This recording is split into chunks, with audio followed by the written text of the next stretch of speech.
Hello, everyone. I'm going to keep my comments very short because we have a very vibrant panel. I do want to say a few words about the Canadian Council for Small Business and Entrepreneurship.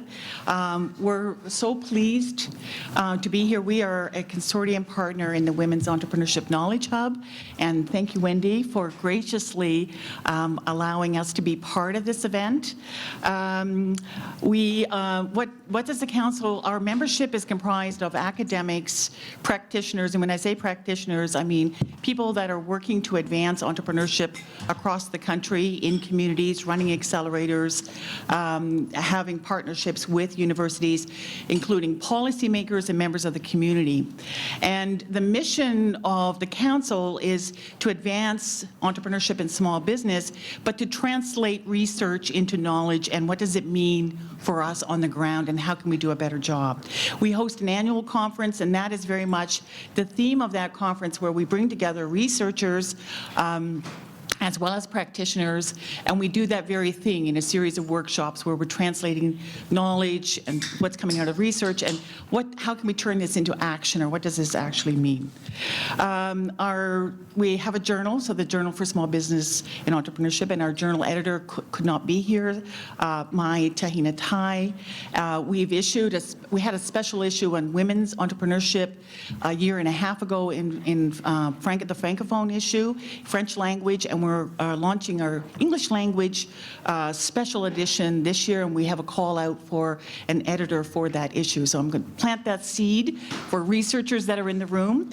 And just to sort of set the groundwork for these next two panels, in terms of research around entrepreneurship, and Wendy, I want to build on something Wendy said yesterday and sort of stitch this in, so to speak. When we think about entrepreneurs, we think of them as sort of being animateurs. So they are sort of, Wendy talked about social entrepreneurs and how they are activists and bringing things together. They're creators, and they don't have to be the technical expert. They don't have to have all of the knowledge, but they spot the opportunity and they make things happen. And if we go back in the entrepreneurship theory literature and go back from the very, very beginning, networks are part of being having an entrepreneurial mindset, and it's also part of having a business all the way through. So having networks, it's yes, your personal traits and also your knowledge base, but networks are critical, and it's been there in terms of the entrepreneurial mindset, in terms of discovering the opportunity, recognizing the opportunity or enacting opportunities, and whether it's the early stage where you're coming up with an innovative solution or all the way through to customers. So networks are key. And what does the research tell us? Consistently, the research tells us that women face barriers, issues, and challenges in building those networks. And it's building meaningful networks or utilizing those networks. And this is a consistent result of research. It's coming out of the work at the Telfer School. It resonates with work that I had done with the Canadian Advanced Technology Alliance with Women in Technology. And in terms of building those meaningful networks, if we think that it's a challenge for women in general, it's far more pronounced for underrepresented communities, women of color, newcomers, and so they face barriers in just being in a network and then also how to leverage that network. So today's panel, we have a very interesting panel talking about so the women on this panel, the members of this panel, can talk about being an entrepreneur as well as facilitating networks and building networks.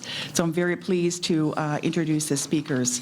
So starting at this end, Elise Ahenkorah. She's the lead for programming and partnership at the Hunter Hub for Entrepreneurial Thinking at the University of Calgary. She's also the founder of WELab, which is a not-for-profit that supports women of color, Indigenous female entrepreneurs through mentorship and resource sharing. And I'm just going to give a brief intro because I'm going to let them sort of intro themselves. Megann Willson, or if I keep going, Paulina, go in order, Paulina Cameron. She's the CEO of the Forum for Women Entrepreneurs. It's a national organization that offers education, mentorship, and connects women entrepreneurs across the country with other women entrepreneurs. Alison Kirkland, the CEO for the Women's Enterprise Organization of Canada, WEOC. Alison comes from the Women's Enterprise Centre in Manitoba, and there she spearheaded programming and training and innovative financing for women entrepreneurs. Megann Willson, sorry Megann, I know Megann very well, and I just... You made me 10 years younger. Partner and CEO at PANOPTIKA, a consulting company based here in Toronto, and she works with founders in helping them build networks and emphasizing the importance of networking in all the way through their business, everything from idea generation through to customers. And last but not least, Despina Zanganas, a co-founder and former director of Lean in Canada. And so Despina spent 20 years in the digital design space as a creative director. And then in 2013, based on Sheryl Sandberg's book, it inspired her to found an organization which many of you will know, Lean in Canada. So please welcome our panel, and I'll let them speak.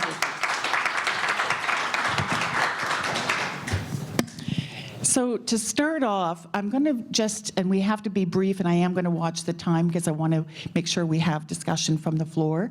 But I am going to ask each of you to talk a bit about what you're doing now in your organization or your company and what led you to that. In other words, briefly talk about your journey, and we'll come back and do a couple of rounds of questions, so you'll have a chance to talk in more depth about some of the things that you're doing. So, Elise? Hello, everyone. My name's Elise. I am leading, designing, as well as implementing the University of Calgary's first Women Entrepreneurship program. What it is, it's designed to help students across all levels and faculties to gain entrepreneurial training, skills, as well as networks to help build their ideas into reality. It is the first post-secondary in Alberta to launch a Women Entrepreneurship program that is available to students across all faculties at all levels. At the side, I am also the founder of She Meets. She Meets supports the success of women of color, as well as Indigenous female entrepreneurs, change makers, innovators across all disciplines. We have built a very franchisable model where we partner with experienced entrepreneurs and connect them with emerging entrepreneurs, so that way they're able to gain the insights, the realities, as well as the tools they need to build their ideas into reality. This is definitely a need across the nation, if not across North America. Women of color, as well as Indigenous females, represent one of the most educated demographics in Canada, yet they have the least engagement in entrepreneurship. So there's most certainly a gap there, and so we are building that to address it. Right now, I'm very proud of the fact that we've been able to hold 10 mentor sessions, and in December we're going to be partnering with the government of Ghana to promote, as well as to do our first international mentor session with an area in Kwamu where my mom is an Indigenous leader. So I'm very proud of the fact that we've been able to expand it beyond Canada to other areas. And then myself, at the side of the side, I'm also founder and inclusion strategist at Inclusion Factor. I started my role and my work in equity, diversity, and inclusion when I started working for the town of Oakville, overseeing some work placement as well as employment skills programs where we partnered very top-tier businesses with highly skilled and diverse newcomers and immigrants that would contribute to the community's innovation, as well as, of course, to the socioeconomic growth of that community. So that's me in a nutshell, and I'm very grateful to be here.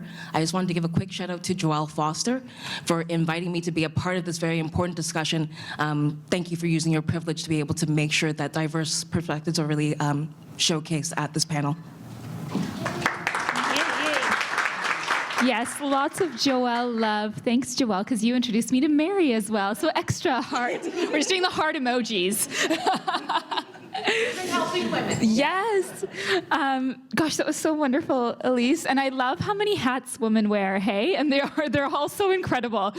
My name is Paulina Cameron. I'm the CEO of the Forum for Women Entrepreneurs. I've been there since January of this year with a few-month mat leave in between then. So I'm about 6 weeks back with a 6-month-old. So if I say random words here and there, you will just forgive me. Sorry, what was that? I said you need more applause. Yeah, I need my coffee that I left at the table.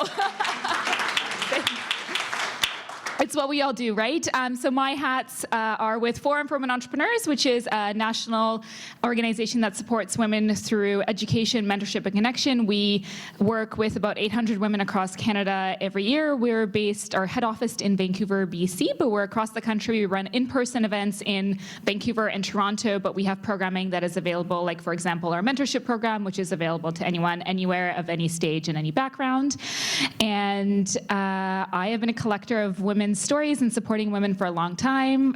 13 years ago, I started an organization called Young Women in Business, which supports women just graduating out of university and leaving kind of the happy bubble that is university and going out into the working world with professional and personal development to support their growth as they navigate that new path for them.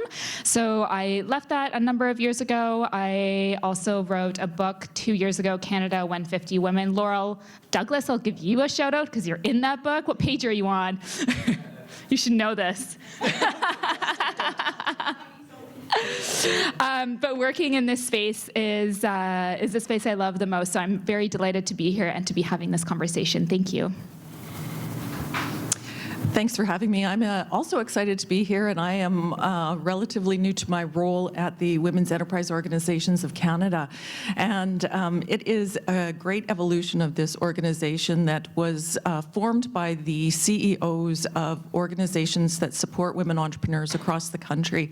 And it had been run on a volunteer basis for about 7 years. And then through the Women Entrepreneurship Strategy federally, we had some funding to establish a national office. So our goal is to bring together sort of as a one-stop all of the awesome projects and programs and best practices that are taking place across the country.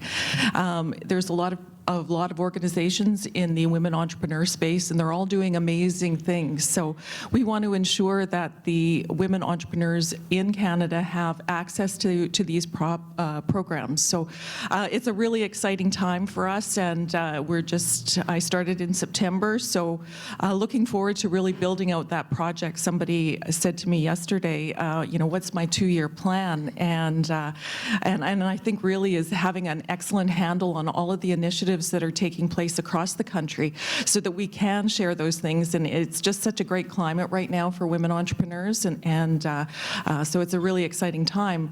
And like Paulina, I've been in the women entrepreneurship space for quite some time. For 17 years, I worked at the Women's Enterprise Centre of Manitoba, where I had opportunities not only to develop programming or work with others on the development of programming, but also to work directly with clients as a certified small business advisor. So I'm very fortunate to sort of come at it from 2 different perspectives, sort of from the program delivery, but also the connection with women entrepreneurs. So this is a little bit of a further step back, but it allows me to stay in contact with a group that I have become absolutely passionate about over the last almost 20 years. So thanks for having me. Hi, everyone. I'm Megann Willson. I am not an academic. I am not a director of a center. I do not run a program. So I was really fortunate to meet Mary a few years ago. I was the director of strategy and marketing for the Faculty of Management at Dalhousie University. And while I was there, worked with Mary on launching a number of different launch initiatives there, coaching entrepreneurs, giving advice, being a mentor. But in my own business, I'm a great believer that there's a really good way that we as women can get money, and that's to generate revenue, lots of it, as much as possible, and be indiscriminate in how hard we try to build our networks and make ourselves go forward. So I do that. My claim to fame is that early in my career, I was in fact almost always working in businesses that were 99.999% men. So I learned a few things that I tried to pass on to other women and help them with if that's a challenge for them. And now what I do is I work with clients, everything from businesses who are starting up to businesses who are trying to divest what they have in order to become more entrepreneurial, nimble or flexible, and build new things. So what I say is I'm a marketing strategist whose claim to fame is nothing to do with soup, soap, or shampoo. So if you have a business that involves ideas, weird things your grandmother won't understand, big machines, things that get you dirty, or things that break other things, then you're probably a target client for me, and I would love to help you with your business. Hi, everybody. I'm Despina Zanganas, and I am a bit of a serial entrepreneur. I've started several businesses. But in 2013, something changed in my life. I was watching 60 Minutes, and I saw this woman called Sheryl Sandberg, never heard of her before. And immediately I bought her book, and it really changed my life. I went on LinkedIn, and I wanted to see if there's any other women that were, as inspired as I was. And this woman, Christina, had posted this post about, are there any groups? Because if not, I'd like to start one. And I emailed her and I said, why don't you have it at my office? Because I had an office back then. And 30 random women, showed up at my office, and it was amazing.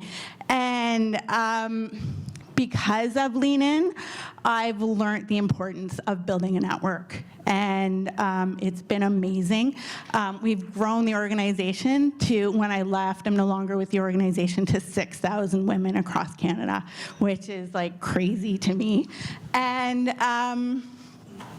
so I left the organization, and I'm still an advisor, and I'm an advisor to the women in leadership. But my day job is actually a real estate agent, and which is a kind of like mini entrepreneur.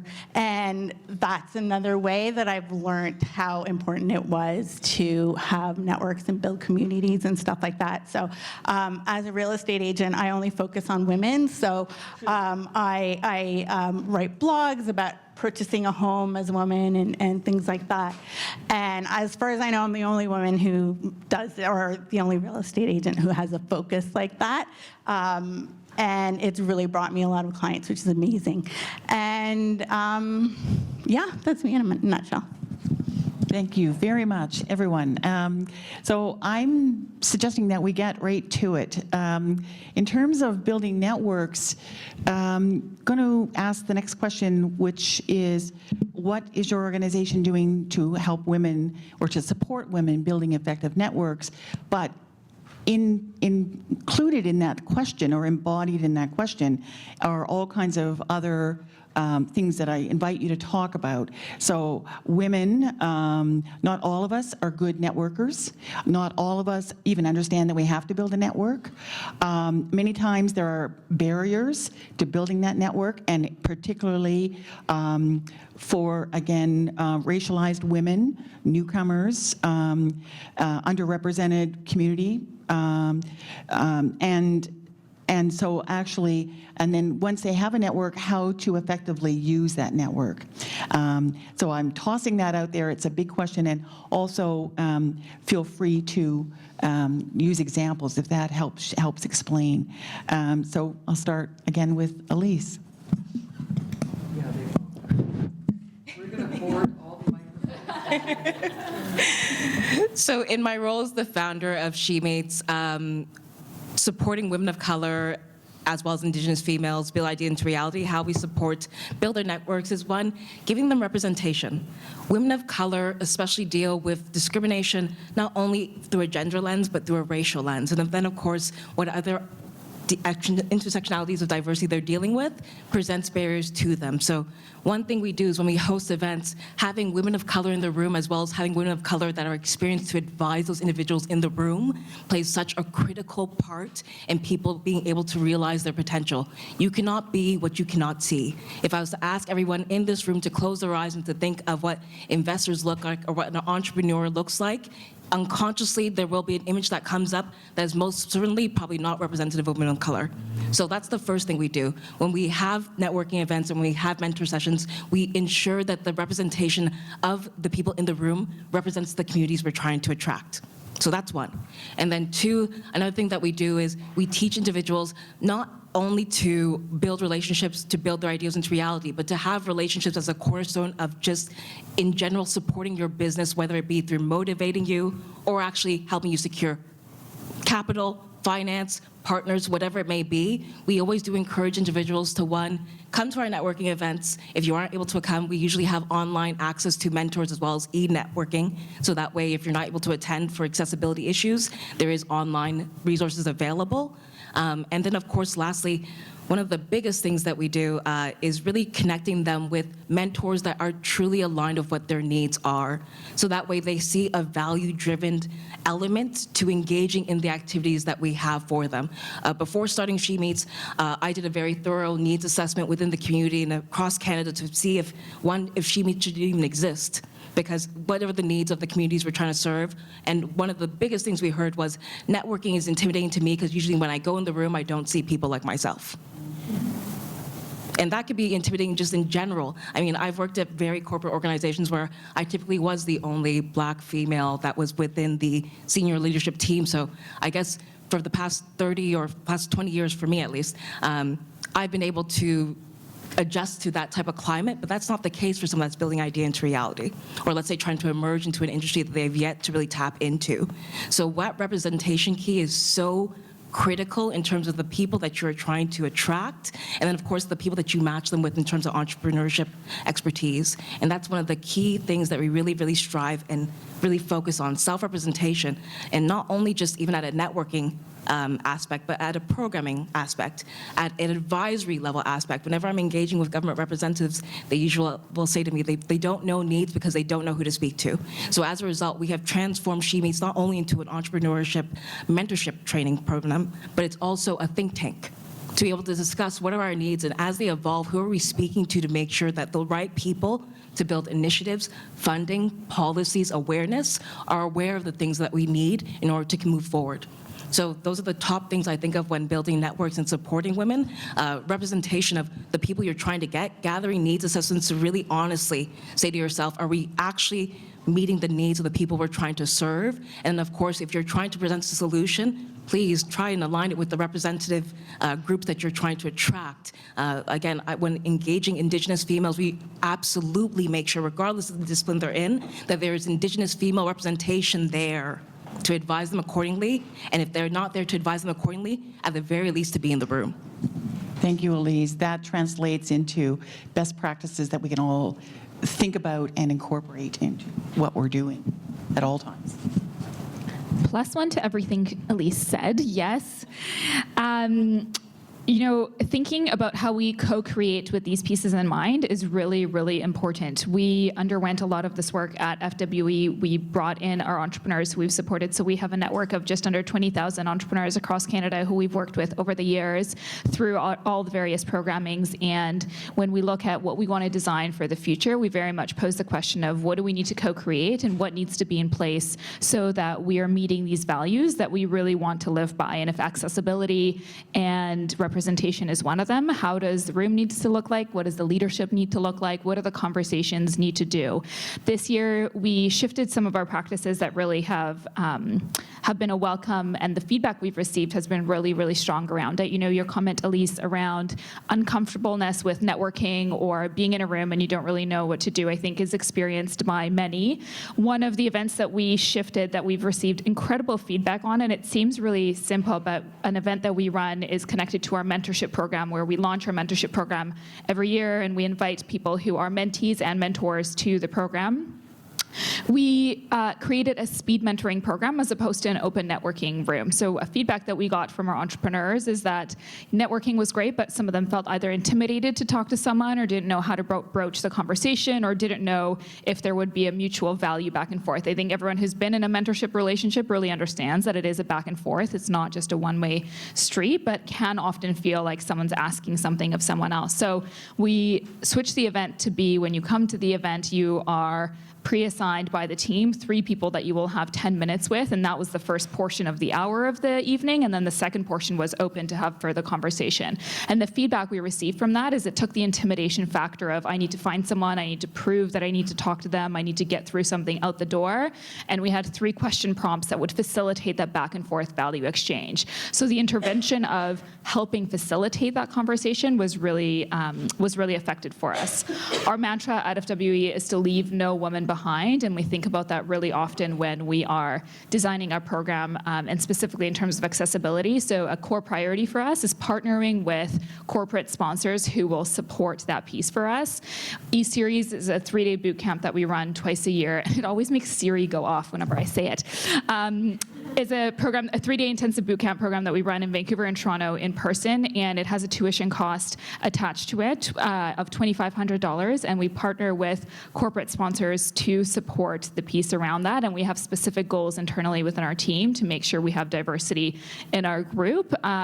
We focused this year really specifically for the Vancouver one of Indigenous women from rural communities from BC and Alberta to come out, and we had a phenomenal group of 25 of 60 of them come from that, one of whom actually had to travel 2 days to come out to the event, so the investment was amazing, and it totally shifted the conversations that were had at the table in a really powerful way.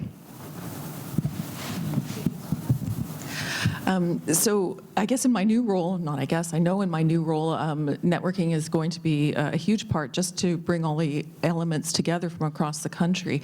And so hopefully I can take into that the lessons that I've learned working with women entrepreneurs. And one of the things that we did when I was at the Women's Enterprise Centre of Manitoba was to implement a monthly networking breakfast. And we did that specifically because women really felt uncomfortable going to things like the Chamber of Commerce. And so these were a little bit smaller. But one of the things that we found, and everybody has commented on this, is the discomfort and you know, how many people, you know, I could probably fund my retirement if everybody who told me they hated networking had given me $1. And so it's just one of those things that they know they need to do, but are really reluctant to do. So we created these breakfasts, and it was the repetition and the repeat and just keep coming back to it. And so it wasn't something that they did once a year, tick that off their list, moved on. It really had to become something that they made a commitment to. And so the group was friendly, and it was interesting to see the number of participants who came regularly, and then they were the ones who became the supporters and the mentors of the others who were new to the group, and they took it upon themselves to start making the introductions and to, you know, expanding the circle, so to speak. So I think that was a huge part. So while networking isn't great, you know, isn't great for everybody, isn't a fun thing for everybody, I think it's one of those, you know, Nike commercials where you just have to do it and do it regularly, but also do it systematically so that you're in the right group, and so you're selecting the events that are really going to have a difference for their business. So I think it can be really discouraging if you're in a group and it's just not resonating with you, and there's not interest in your business or the work that you are doing. And so then it leads to the whole, I'm not going to do this anymore because it's so uncomfortable. So my recommendation would be to make repetition, just keep doing it. Practice makes perfect. So I have worked with a few coaches. I've been really fortunate to do that, and one of them has a slogan which was borrowed from another coach and another coach, because we all stand on the shoulders of people who came before us and who help us. And that's your net worth is your net worth. Your network is your net worth. You know, and it's something to bear in mind. So I bet there's a lot of you here who say, I hate networking, and yet I don't think all of you knew each other before you arrived here today. You all signed on to a common cause.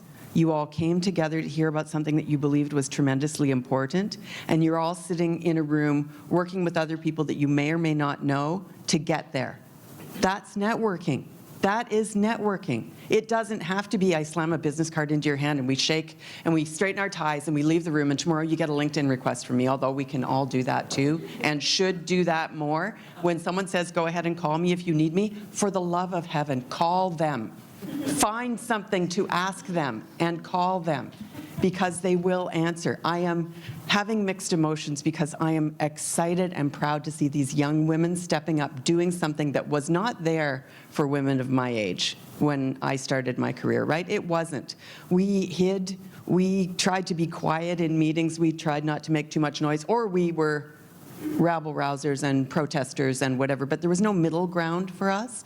So now I'm seeing a lot more of that. So I am also a bit jealous of them, getting a much earlier start than I did. Super proud, a little envious, also slightly angry because they're so young, and we don't talk about ageism in these groups because, you know, there is a whole lot of that happens. And so I think that we all have room to continue growing and helping one another. I, for one, am still perfectly imperfect and will continue to work to be better in my relationships with women. So the things that I try to get people to take away from something like this are, do ask people for something when they've opened the door for you to ask. Knock on the door when they haven't opened the door. And I'm going to give you some advice that I got from my mother-in-law, who died when she was younger than I am and was watching me kind of raising my kids and doing a half-assed effort, quite frankly, at my career and the things that I wanted to achieve, and not doing really well because I was trying to be a good mom and a dutiful daughter and all those things that maybe women have been raised to be. And she said, I see you are waiting for someone to give you your turn. Stop waiting for someone to give you your turn. Take your turn by force if necessary. So I'll leave that with you. So at Lean In, we had events and workshops, and we made sure that every event had a component of networking. I mean, after every event, we'd put out a survey, and that was the biggest thing that people asked for. So what we did is we made sure that we had ambassadors, several ambassadors, that if they saw people by themselves that looked like they didn't know what to do, we would introduce them, and we would facilitate introductions to different people. And we found that really worked really well for us. Another thing that I love about Lean In is that they have something called circles, and I don't know if anybody knows about it, but if you go on leanin.org, which is the national organization, there's some, I don't know if it's like 10,000 or 20,000 circles, and it's all women like me from across the world who've decided to start groups in different countries. And you can connect, and there's several in Toronto. I mean, there's some for like P&G and BMO and stuff like that. So women can come together and just talk about their specific issues. But one of the things, the way I've been using it is whenever I go on vacation. So, I went to the UK, and so I went to the circles on, and I looked for, some kind of circle in the UK, and I found them, and I reached out, and I'm like, hey, I'm coming to London. I'm like, I don't know you, but I'm part of Lean In Canada. Can we meet? So, we talked, and I did that when I was in Greece. I'm half Greek, so, and they were like, who's this random woman? But everybody loved it, and it's just great to talk about gender issues from across the world. And just last week, I had somebody from Lean In Mexico reach out to me, which is like, wow, that's so amazing, right? And actually, somebody from Lean In Ireland, they were doing an event. She works for another organization, and she's like, can you introduce me to some people in Toronto? So the network, I've realized, is massive, and you don't have to be part of Lean In to just reach out to all these people. If you're in a different country, like, reach out, because you never know how it's going to help you. One of the things that we did is, I don't know if anybody here has heard of 10,000 Coffees. They've changed their business a little bit, but we partnered with them, and for a year. And we had like a Lean In 10,000 Coffees group. So any of our members could call up on any other member that had signed up and just go for coffee. And I've heard that it was really successful. People connected and started businesses and things like that. So we're really all about connecting people. One of the things I personally do is I have this list that I do every single month, and I list all of the women's networking events in Toronto. And I have... Destination is on the right.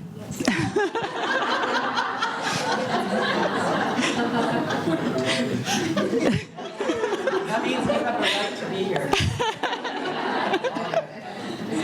So this list is incredible because people have reached out to me. This event is actually on my list, and I've got WXN list and Lena list and everything. There's probably about 50 different women's events, and if you want it, just go to my website, iamdespina.com, and you can see what's there. But for me, it's all about connecting and introducing people. So that's why, it takes me several hours a month to do it, but I realize that people actually love it and they love connecting. So. What is the website? What's your email?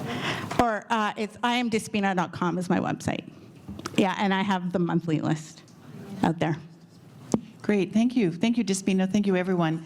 I wanted to just add a couple of pieces to that and sort of thread in some of the things we've been talking about in the last couple of days. So when I think about networking, I don't just think about, oh, I have to go to this event and kind of talk to people. I think one of the misconceptions is that it has to actually be at an organized event. So if we broaden the definition out a little bit and think about having an open mind and having that sense of curiosity, and you could be in line for groceries at the grocery store. There could be new opportunities coming. So it's the network can come from unexpected places as well. So I think that's one point. And something that we talked about yesterday, and Elise mentioned it as well, network is sort of a two-way event. So if you're at an event and you see someone standing by themselves or not being included, I think given everything, the challenge that was thrown out to all of us yesterday and today and ongoing is that it's on us to reach out and maybe make that connection and bring them into conversations or connect them. So networking is also not just going out and meeting people, but it's also connecting dots and networking other people. And who can you put together? Or maybe you meet someone and you can connect these two people who have something very in common. So it's what we know about building the network is that it's going to increase your potential to recognize opportunities and having that open-mindedness and curiosity, because I've done some workshops around helping people to be better networkers. That open-mindedness and curiosity, because you don't know maybe where the next opportunity is, and sometimes you can't recognize it, and it's there. So and then finding a way to either enact or not. So I wanted to now go to the next sort of level down and talk about gaps. So we know that there are issues and challenges for women, not just in building the network, but actually being able to build a meaningful network and be able to act on it. So what do you think the gaps are that still remain? So this is us ending on a not necessarily positive note. Let's look at where the holes are, and I'll leave it like that. So. From my perspective, again, speaking from a woman of color, there's definitely biases in the business and investor worlds, and we all know that. As women, we know that. And then, of course, if you have multiple intersectionalities of diversity, the discrimination continues and it goes deeper. And so biases in the business and investor world is reality for women of color that are entrepreneurs, innovators, change makers. They're looking to build a social enterprise, charity, consulting business, regardless of the industry or discipline they're in. We're focusing just on gaps, not solutions. Solutions work. Sorry, I'm a solutions-oriented person. When I hear a gap, I think let's present a solution. How we present and how we advocate and really kind of work against those biases. And again, we connect emerging entrepreneurs and change makers with women of color and Indigenous females that are experienced in entrepreneurship. So that way they're able to see themselves within a leader or see their story or their ambition within a leader that is thriving and has been able to demonstrate they are capable of doing so. And so matching those with emerging entrepreneurs definitely creates a sense of that fact that there's biases for sure, but it is possible and there is resources and people available in the community to help build your idea into reality. Another issue is creating accessibility to free entrepreneurial training and kind of startup concepts for women of color that are interested in building an idea into reality. I know for a fact that on ground, I have a friend that has built How She Hustles, and there's a number of different groups where it is focused on entrepreneurs based on the discipline you want to get into. I know we have a panel here of group of people that have built up women entrepreneurship groups across Canada. So there are groups where there is accessible free entrepreneurial training. I would love to see top organizations that are really championing for women entrepreneurship to really create an accessible aspect or pathway for mentorship for emerging entrepreneurs. For example, we have mentees that were accepted into the Women Executive Network mentorship program. They had the skill set, the competency, the profile to get in, but unfortunately did not have the resources, which was about $4,000 to pay for the mentorship program. I do not believe that is the reason why we should not tap into innovative thinkers to contribute to Canada's entrepreneurship and innovation ecosystem. That should not be a barrier. I know She Meets specifically works with very philanthropic entrepreneurs to help connect emerging entrepreneurs to the needs and the realities of what being an entrepreneur is, but we are just one group in a very large pond with a growing and evolving list of needs. So that's one thing. Another thing is representation in the entrepreneurial ecosystem. Again, I thank Joelle for inviting me here for this event, so that way women of color are represented on these panel discussions, but we need to invite women of color to speak about their entrepreneurial journeys and experiences, and not just only within a diversity and inclusion context. There are a number of women entrepreneurs that I know are building IP that is being sold for millions of dollars.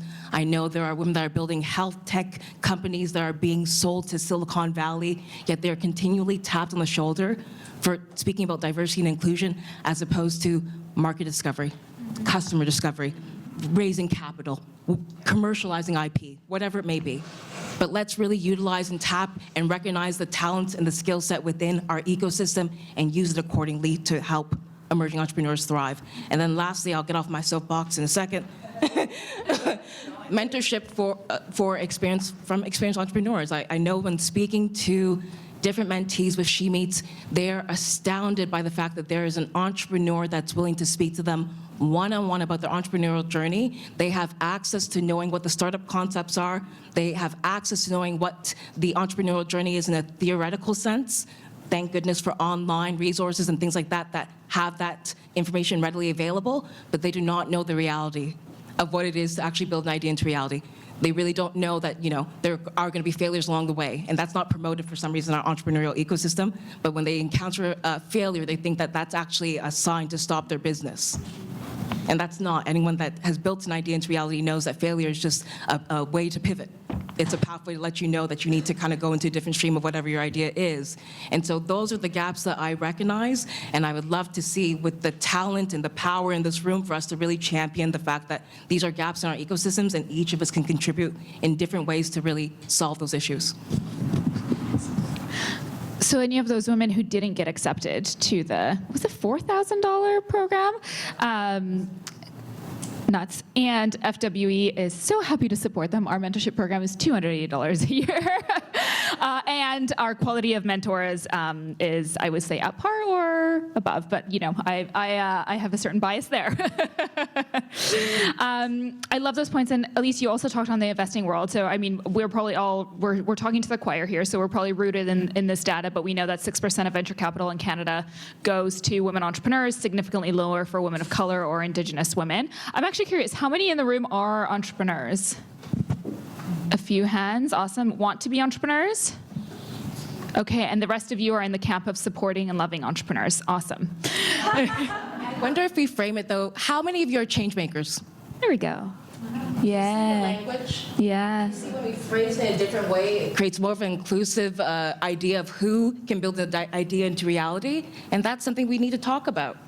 Framing our language in a way that really includes everybody to come to the table and be involved in entrepreneurial ecosystems. I know when speaking to She mentees, when I frame it in that way, every woman has built a group or has been able to build a charity or has started a club in their community to help with some social impact. And so I think that the phrasing of how we identify leaders and of course the way how we see it with our unconscious bias needs to change. Sorry. No, not at all. You're so right. You're so right with that, and I'll give you another data point to support it because I know there's data geeks in the room. We partnered with the BC Chamber of Commerce on a survey of women entrepreneurs last month, and we had almost 800 women from the province of BC respond. Actually, a few outside of BC, but predominantly BC. And of those 800 women, what was really neat is the same questions were asked of men and women, so we had a data set that we can compare the two. And 67% of women versus 20% of men answered yes to the question. So the women said, yes, I am integrating social impact values into my business model, whatever that business model be, for-profit, nonprofit, community-based, so that very, very true that's happening. So you mentioned venture capital, and that piece really needs to change, and it's on the side of both getting entrepreneurs in front of the investors, but also who the investors are. 12% of investors in Canada, venture capital investors, are women, and so increasing that number is really important. In Canada, we have a few new venture capital or equity or angel investor groups that are working on that. There's also Female Funders, which provides, which is an online educational platform to train women to become angel investors, early stage. FWE has a program called Pitch for the Purse where we support women in accelerating their path to funding, and we track how much money they're able to subsequently raise. And I only jokingly, but only half jokingly, say that one of our biggest parts of that role is making sure that there are no assholes at the table. So what we do through that program is matching women with investors, bringing investors to the events, supporting women through their pitches. But what's most important to us is who is in the room and what is the interaction they're going to have one-on-one with that investor when we're not there. We don't want to connect a woman with an individual who's not going to treat her with the values that we know are most important. We know male investors are more likely to ask questions of women entrepreneurs that are about risk aversion and competitiveness versus they will ask male entrepreneurs of what is the opportunity, how big can their business be. So our job is, for us, what's really important is what is the person that we're introducing the woman to and how will that relationship thrive. There's one other thing I really wanted to say to your question, but can I give us one thing that I think we can all do? Because this is all systemic and really great and really important and needs to happen. And sometimes I walk away from these conversations going, okay, great, I got to keep working, and what else can I as an individual do? Something that I've been doing for years now, and I think is really valuable. How many of you are familiar with the term sponsoring someone? From an individual basis? Many. Okay, great. So for those of you who aren't, the idea of sponsorship is basically talking about someone behind their back in a way that then lifts them up and puts them in front of opportunities. So it's not it's the paradigm of, I might not be comfortable tooting my own horn, but I'm so happy to tell the world about Elise, and let me do that in a room where she's not, so that I can elevate her and bring opportunities to her way. So I'm similar to your monthly list. I have a monthly list of people that I get to meet through the work that I do, and whenever I think of opportunities or events, or if I'm at events, I ask for an extra ticket to bring someone with me to change who gets to join at the table and how we talk about who we put forward for opportunities. And that's something I think each of us can do on the regular. I'd like to do a quick shout out to Laurel as well. She's one of the founders of WEOC, and I come from a communications background, and Laurel and I were having a chat this morning, and my point that I wrote down last night was know what you're selling, know who you are, write your own, practice your pitch. And then Laurel said to me today, you were explaining what you do and what WEOC is, and it really was a bit lacking. She didn't say it quite that way, but it was... To be clear, Laurel is like #1 champion of everyone. So she said, here's what, we need to think about and talk about. And very well accepted, and thank you. But I think that that's one of the challenges, or one of the gaps, is that we go into whatever networking opportunity there is, and it may be an informal one, such as a training session. And I know lots of clients meet other people at the same stage as them, but they really don't know what it is they're doing. So really refine the messaging, I think, is a key thing. But I also think that when we do networking, or we're building networking, is we're always trying to sell ourselves. And I belong to a group of women who get together, and there's just 6 of us. And at the end of every get-together, we ask each other, what can I do for you? And so it's not about what you can do for me, it's what can I do for you? And it has really become a very powerful way for us to connect, and everybody is so willing to do that. So I echo everything that my panel colleagues have said. Can I add a question to that? I was reading an article, and this woman was talking about, she used to ask this question, and then in a similar group, well, I don't know if similar, but in a group, they now ask each other a different question, which I thought was fascinating and very on topic for us. And they now ask each other, who can I introduce you to? And that's how they wrap up, and that's how she now has started wrapping up one-on-one meetings with people, is who can I introduce you to, what would be valuable? And I love that, and I'm so stealing it. So over to you to steal it too. Yeah. So brava, brava, brava so far. And anyone into improv? I'm going to do the yes and. So yes and. So yes, connect with everyone here, please. Connect with all their circles and whoever they can connect you with. Expand, make the ripples go out in the pond. While we do that, we're doing a great thing, which is we're passing a bag from hand to hand that has money, power, connection, connectivity, understanding, getting things that we weren't raised to know about, lots of stuff. Then leave this room, sell something to someone not connected to somebody here, liberate them of their cash, take their money, know their contacts, get what they have, get it, bring it in, bring it back, go hunting, go gathering, do it. It's worth it. Let's not just pass the bag amongst ourselves. Go liberate some other people of what they've got too. So some of the gaps that I see are people actually don't know how to network. A lot of people, when I tell them, I used to be terrified of networking, just walking into a room. And so I have a business coach. She's been my business coach for probably about 8 years. And she's like, you have a business. You can't just sit around and not do anything. You have to go to these networking events. So I did. And she coached me from exactly what to say, where to stand. So she's like, you need to stand by the bar, because anybody who doesn't know anybody else will stand by the bar. And that's the easiest way to start a conversation with somebody. And just basic things, when somebody just adds you as a connection on LinkedIn, I'm sure this happened to you so many times, and you know that they're connecting with you not because they're trying to sell you something, but they want to connect with you. So what do you say? You start the first conversation, and I did that with somebody recently. She's a reporter, and I don't know why she didn't say anything. She just added me. And I used to not add people because I used to be like, no, this is my network. I got to protect it. But then I realized the power of LinkedIn and how if you post something, then it gets scattered to all their network and stuff like that. So anyways, this reporter, I responded to her, and I'm like, thanks for connecting to my network. I'm like, you sound really interesting. Maybe we can have a coffee sometime. And actually, that's where I'm going right after this. Is I'm meeting this reporter, which is amazing.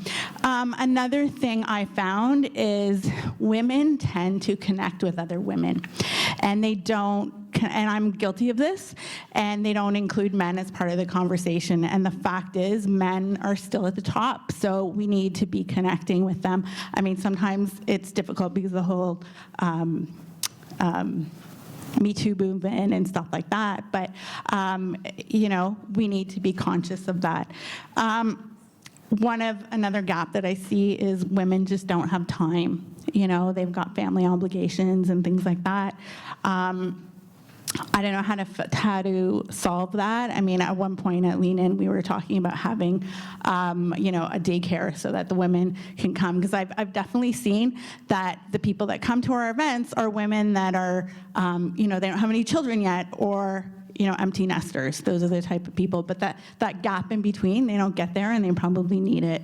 Let them bring their babies. Yeah. That was something cool. When I had my second baby now, I brought her to a number of the events that we were running, and we've subsequently had women bring their babies to events where they would have never come to events before. That's And we're a an team of excellent 8 point. women, so one, they always have other hands to help with, but we've said baby cries, whatever, that's fine. We're humans, we've all been babies. We've all been there, but that piece makes a big difference. Yeah, I think we need to set by example. That's absolutely critical. And if they have a partner, then the baby has another parent. It's not babysitting. Except if you have a baby like mine that looks at the bottle and goes, nope. And lastly, the last thing I've noticed is that if women are really happy in their careers or in their lives, they don't think that they need to network, which I think is really unfortunate, because a lot of women I've met who've come to events and things, they're like, I just lost my job and because of cutbacks, and I got to start networking. And I'm like, this is not when you start networking. You start networking when you actually love what you're doing, because you never know, like maybe you need a reference for a plumber or something like that. It's not about your career, it's about your entire life. Thank you, everyone. We've identified gaps, but we've also had some call to action, share best practice. We have time for questions from the floor, so yes. I've moved past the barriers of feeling shy and having to push myself, and I got some fantastic advice exactly at Emily Mills' Action Muscles from Sadia Musafir, from Michelle Loken, some fantastic women who said, you're needed out there. Your presence is needed out there. And so I build that into when I'm helping women leaders as well. So my question is, I've been getting out there, I'm powering pavement, and I've got this wonderful, huge sheet of high-level people at all different companies and everything else. How do we, we're networking, how do we convert that into business? Are you saying how do you get the meeting with them, or once you're in the meeting, how do you convert it? How do we get people to open the door and say, okay, because I know that what I'm providing is a huge value to any company that brings us on, right? Okay. How do we get in front of specific kinds of decision makers, because we're not part of those higher level networks already, or how do we get past it's nice to have coffee and nice to talk to you, and where's the conversion to the business? Okay, I'll give you 2 points that come to mind first, and then at least I think you have something. You sound like you do. My first one is see if you can get a warm introduction. So LinkedIn is a good tool for that, because you can see if you have a second-degree connection with the person and the people you have in common. So whoever you can get that way, first of all, and having a broader network, of course, increases your likelihood of having that, but warm connection goes the furthest way that you can. And then secondly, being really clear on what the business case is and what the ask is that you're putting in front of, and how those two pieces are connected. Because that clarity then lets me say I'm not the decision maker, but if I'm really clear on what you're saying to me, I can then talk about you if I have that piece. I'm going to speak from my experience as an entrepreneur in the equity, diversity, and inclusion space. When building my company, there's most certainly competition. Currently, right now, I have Canadian, American, and UK clients. What I consistently did to position myself and to see, to really distinguish myself from my competitors, is I consistently, emphasize on consistently, presented value to my network. Usually I use LinkedIn, but I will consistently post blogs, articles, best practices, value that really demonstrates to individuals that I have a certain expertise, and if they wanted to take that expertise and implement some type of strategic plan where it's measurable and aligned with their specific needs, that I'm someone to really come to for that type of needs. So that's the one thing I always say, like, really, one, find out what your customers' needs and aggressively and consistently demonstrate that you provide that value through whatever platform that works for you. I use LinkedIn. I consistently will share, and sometimes I don't have time to build out an article. So I'll share an article. Or I will share resources that align with equity, diversity, and inclusion, so that way consistently, people, when they see my brand, when they see my profile, when they Google my name, and when people Google your name, LinkedIn is usually the first thing that comes up due to the algorithm. That's why they are paid and have the top kind of industry in that field. Their algorithms come up as the first thing when you search out anyone's name. That's why they are at the top tier. So I make it a point of, regardless, usually whenever clients are coming to access you, or people even just want to see who you are before you speak, which people did in the room. There was a couple people that said, hey, I Googled who you were. I saw that you were on the list, want to know more about you. I saw that you have a business, let's talk.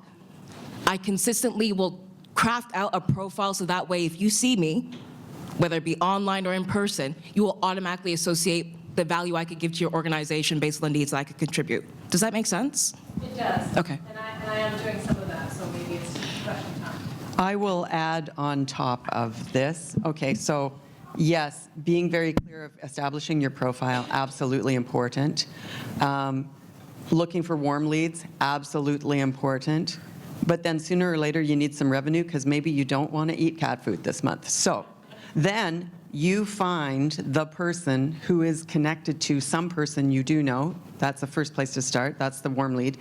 If there's no one, you find the target you want. You build your value case that Elise talked about. Why is the thing I do worth something?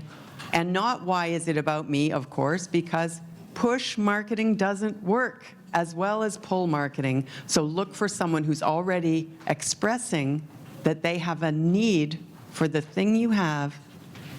And terrible, terrible, cold call them. Pick up a telephone, call their office, be ruthless, bother them until they take your call, and then tell them what you do and what it costs, and you'll be surprised how often you will actually make book from that. So, Can I add something? There's two things. I think that patience is really important because I've had so many people that I didn't think were going to work with me, and then all of a sudden, a year later, they call me up and they were like, I was just waiting for the right opportunity. So because you get rejected doesn't mean that they're necessarily rejecting you. It was just not you at that moment. And kind of what you said, Elise, like I think it's really important to have a top-notch LinkedIn profile. I think there's some really high-profile people out there, and their LinkedIn really sucks. Like I'm just like, I can't believe that you would put this up there, because there's so many people that and you know, if you don't have the time to do it, just pay somebody. That's what I did with my LinkedIn, and you know, they write keywords and things like that. So I think that's really an important point. I'm just going to add one thing. The one thing that I will say that helped me secure like my first clients, which were the Law Society of Ontario, Law Society of Saskatchewan, IBM, like those type of top tier companies where automatically when you list that company, it builds credibility to who you are and the expertise you could provide. That was through strategic partnerships. That was through, unfortunately, I just did not have the Rolodex where I could tap into the top titans of tech 13 years ago when I was building my company. So I strategically joined certain boards to make sure that I positioned myself as a thought leader.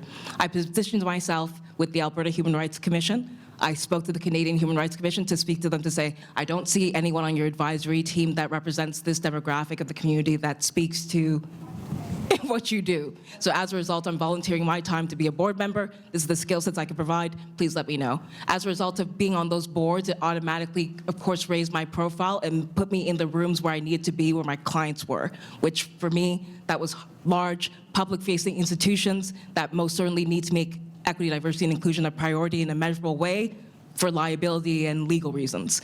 Of course, that was frustrating for me because it took a year of volunteer time, which was valuable time for me, but it most certainly helped push the momentum.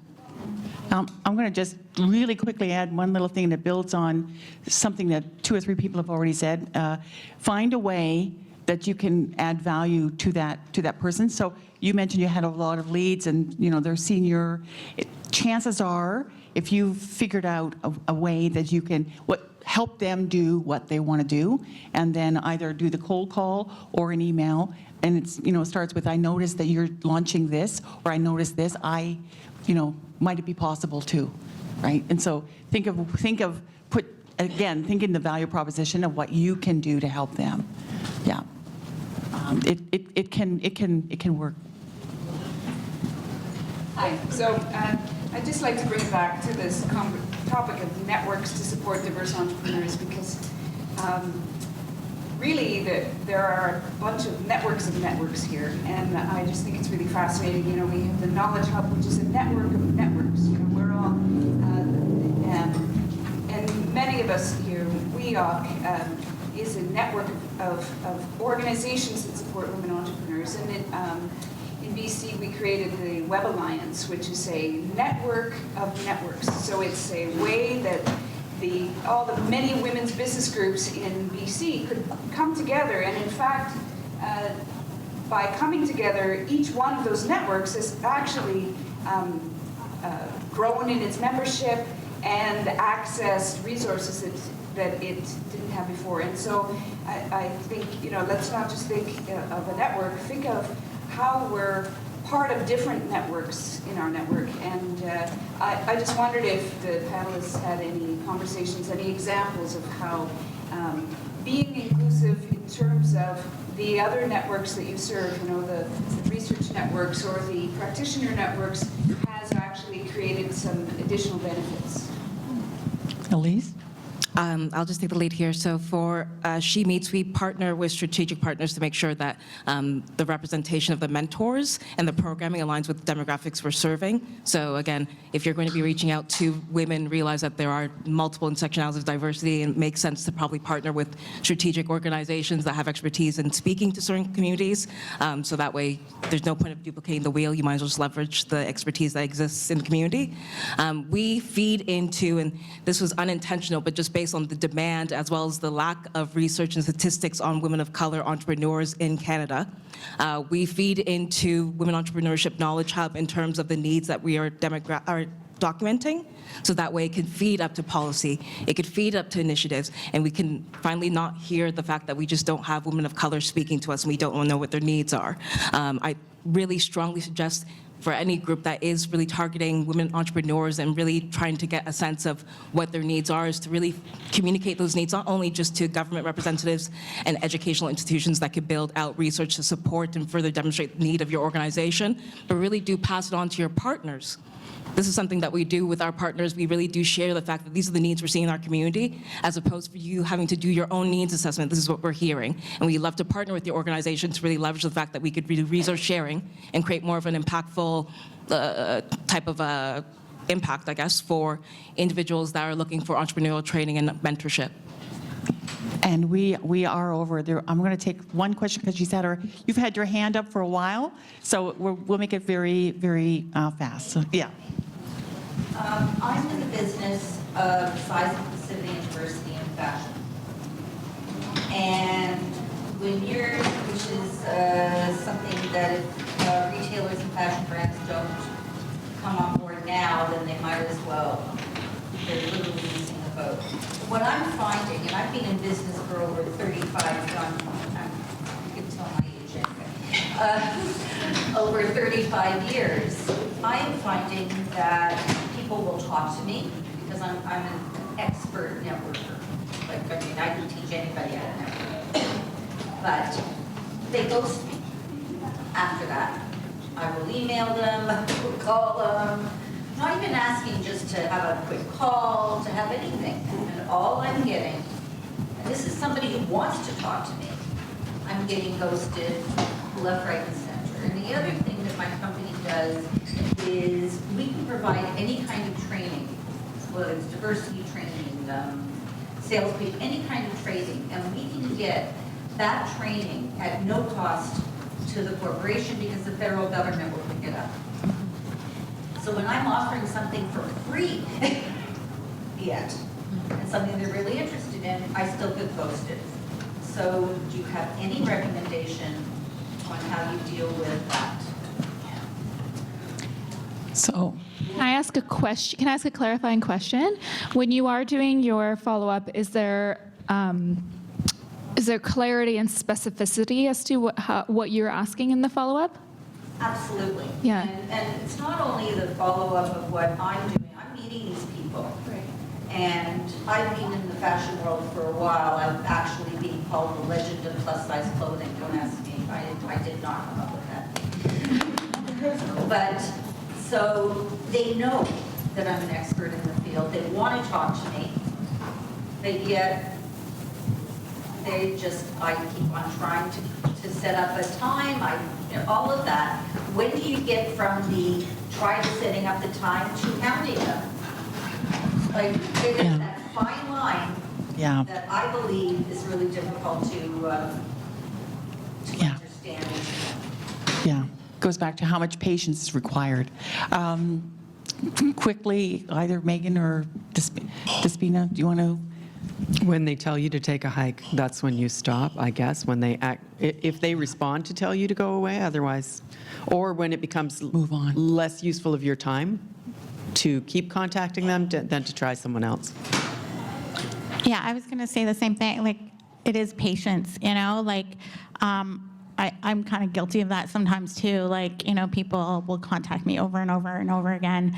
And if I'm just not ready for it at that time, I just don't. Like, and it's not anything personal. It's just I have so many priorities that I can't do that. But then I'll hear from that, or I'll reach out, or, when I'm ready, or vice versa. So I think a lot of it has to do with patience. It's not a personal thing. I think it's just, especially if they know who you are and you have a great reputation in this industry, I think that eventually it'll come. It's just like, like in my digital marketing company, that happened all the time. Like the clients were just like, okay, we need to go right now because we have this budget, and then something happens in their business, and then we don't hear from them. We constantly call them, and then a year later, they'll be like, okay, we're ready now. So that happens all the time, and I think maybe that's what you're running into. What I'm running into is a difference in the way I do business compared to the difference in the way a lot of other people do business.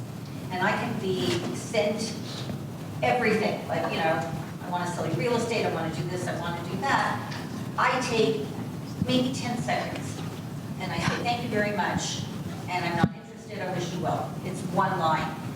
I should stop expecting, like, that's the kind of person that I am, extremely authentic. I don't think people are doing business like that. Yeah, definitely don't expect how you act to be the way they will act. But, Despina, I said, I'd like to have coffee with you to ask you about some specific things. And the next day I sent her a thing and I said, Thursday, 10 o'clock or 8 o'clock? And then she came back and said, I have a meeting, this is a good time. And I let her pick the place. So it was a very direct exchange. But yeah, if someone doesn't respond to me, I don't consider it an insult or rude, although I would consider it rude if I didn't respond. But I just let it go. And if it's something really important that you want to make happen, invite them to something with you. I've done that a few times where I really needed to get this person's time and attention, and I invested in that relationship by getting 2 tickets to something that I knew would be in that person's area of interest and that they'd want to show up for, and then had them a conversation with them there. It is an investment. It has to be the right relationship. You're not going to do that with 100 people every month. Yeah. However. Thank you, Mary. I thank you, everyone on the panel. This was very, very great discussion. Thank you.